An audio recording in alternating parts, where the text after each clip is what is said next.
এখানে আসছি হচ্ছে 2021 সালের দিকে।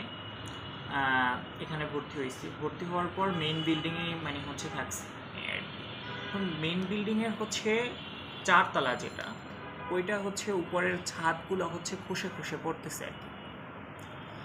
এখন মানে হচ্ছে এমন হইতেছে আর হচ্ছে যে হচ্ছে স্টুডেন্ট পড়তেছে তার ভিতর থেকেও হচ্ছে উপর থেকে খসে একটা চাকা, বড় চাকা পড়তেছে। একটা স্টুডেন্ট এরকমের হয়েছে যে হচ্ছে ও পড়া থেকে টেবিল থেকে উঠে গেছে, তারপরে পড়ছে। যদি ওইটা ওই সময় পড়তো তাহলে হচ্ছে ওর একটা বড় একটা অ্যাক্সিডেন্ট হয়ে যেতে পারতো।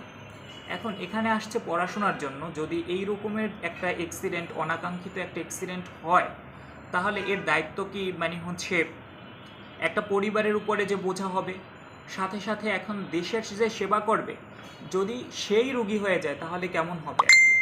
এখন মানুষ আসছে এখানে পড়াশোনার জন্য, একটা ভালো ডাক্তার হওয়ার জন্য, একটা কিছু সেবা করার জন্য, বাট সে যদি রুগী হয়ে বসে থাকে বা হচ্ছে সে যদি সেবাটাই না করতে পারে, সে তার হচ্ছে কাঙ্ক্ষিত মানে হচ্ছে জায়গাটাই না বুঝতে পারে, তাহলে এটা হবে না এই রকমের।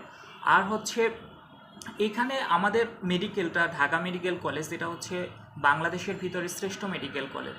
এখন শ্রেষ্ঠ মেডিকেল কলেজ হওয়ার পরেও যদি এইখানের মানে হচ্ছে মানে বাসস্থান যদি এই রকমের হয়, তাহলে কিভাবে হবে।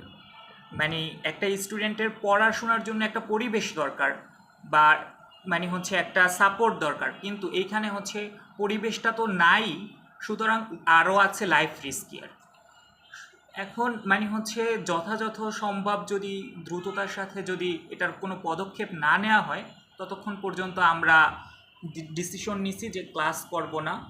আর হচ্ছে আমাদের এখান থেকে মানে হচ্ছে ছাড়ার মানে জন্য হচ্ছে হুকুম দেয়া হয়েছে, বাট হচ্ছে আমরা দৃঢ় প্রতিজ্ঞাবদ্ধ যে যতক্ষণ পর্যন্ত না আমাদের দাবি আদায় হয়েছে ততক্ষণ পর্যন্ত আমরা ক্যাম্পাস ছাড়ব না।